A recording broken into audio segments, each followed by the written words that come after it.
All right, so you're welcome to Quiver Analytics industry experience, data science internship, and so here this is first.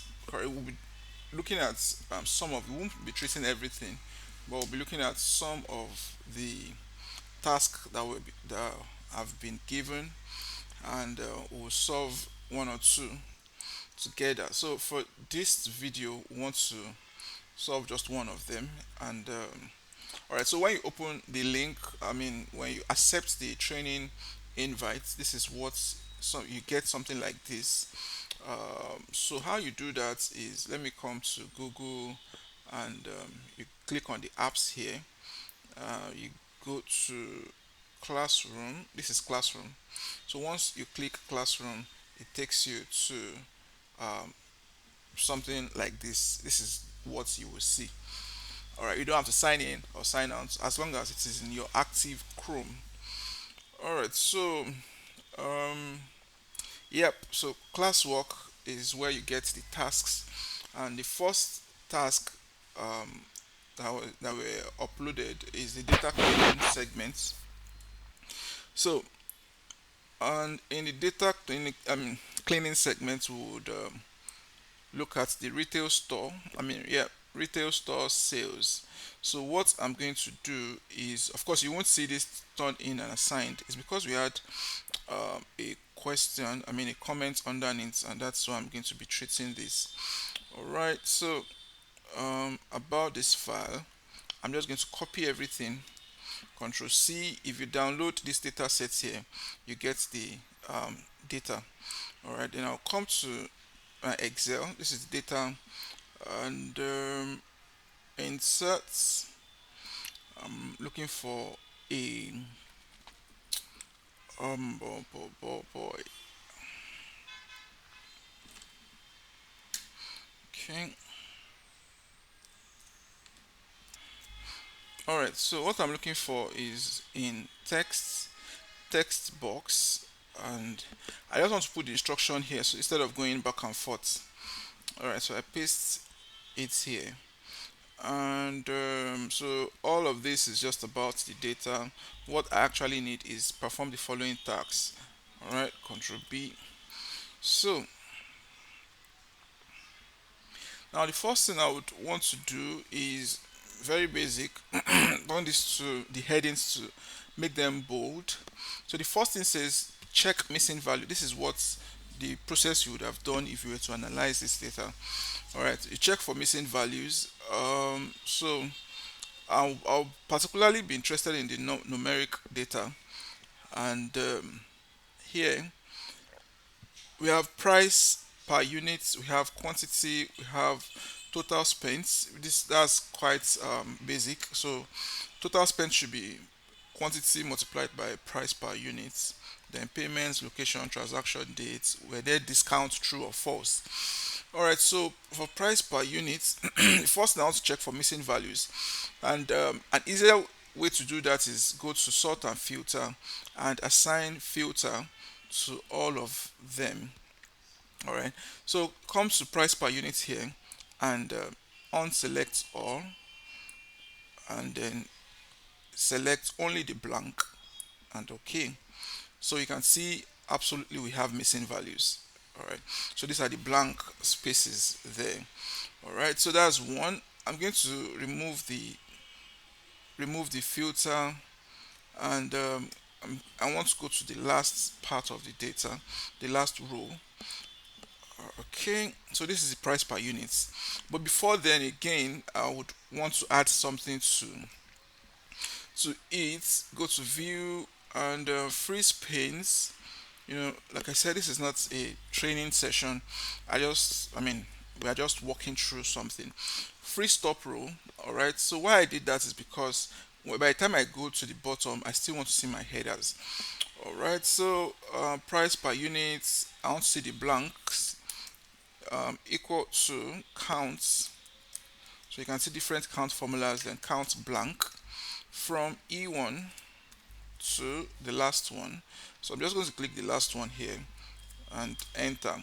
So we have 609 blanks. All right, so I can write missing values. So I know missing values, number of missing values is 609. Then I'm going to make this bold.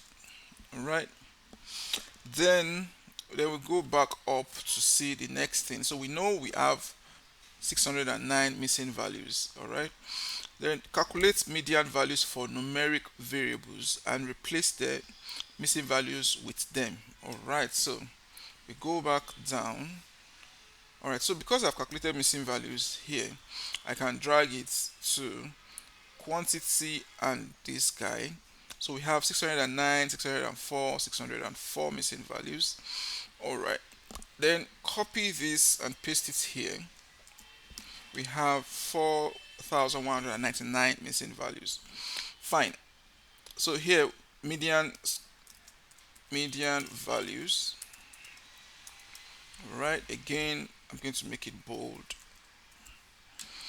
So to do that, equal to median. So this is a way we deal with missing values in data science from E1 to the last one again, right? Then enter. The missing value is 23. Again, I'm going to drag it down here to get their missing values. I mean their median values. However, this place I cannot get median value because they are text true or false. All right, so that's option two. I mean the number two. What's okay? So the next thing is replace missing values with them. All right. So I'm supposed to replace all the missing values with 23 here. All right. So that's quite easy. I just do Control H because I've done this before. So find and replace is Control H, and then find what I'm finding nothing missing value. Replace with what 23. So here from okay to the bottom. All right, so I'm just going to click this column so that it can only apply to this column, and then replace all. So you can see we have made 609 replacements. That validates what we already know, that there are 609 missing values here. All right, so um, yeah, so the missing value here becomes 0 because there are no more missing values there. So they have been replaced with the median value. All right, and you can see the median value remains the same. That's the good thing about when you replace it with median value, sometimes main values. You know, it still remains. That means what it means is that the distribution of the data remains same. Like it's still the same data actually. All right, so we'll do the same thing for this guy here. From here to here, we replace missing values by 6 and replace all. So you see we have 604 replaced, then missing value becomes 0. Again from here to here, replace missing values by 108.9, I mean 108.5, and replace, yep. So here our missing values still, I mean they've become 000, and then the median values are still the same. All right, so that should be a characteristic. Anytime you, whatever you do with your missing value, your mean, your median should still be the same thing. It's what it implies is that you still have the same data. It's just that there are no missing values. All right, so what do we do here?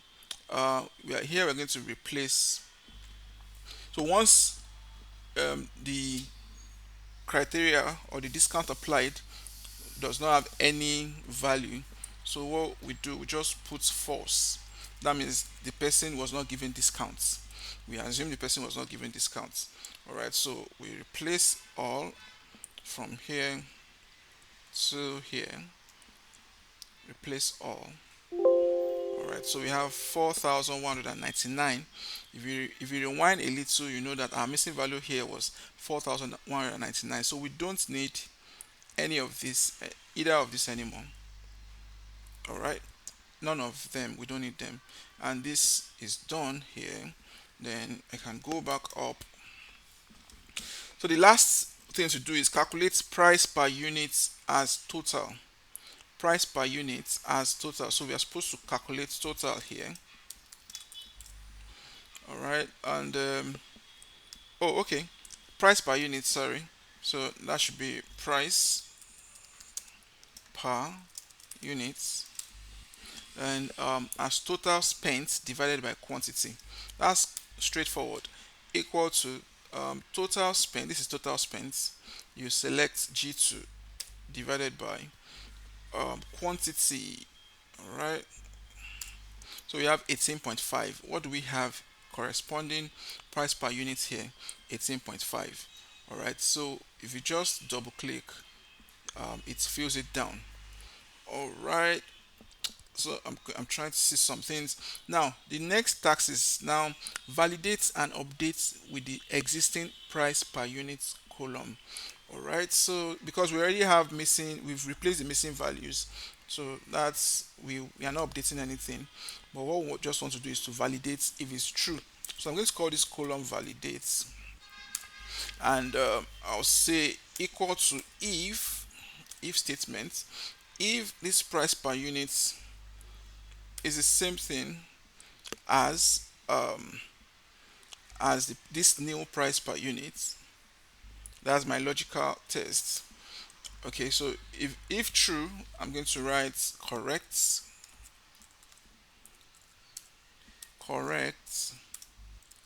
Otherwise, I'm going to write false. Yep, or not correct. Okay, all right. Enter. Then, so the first one is correct, obviously, and so I can see the ones that are not correct.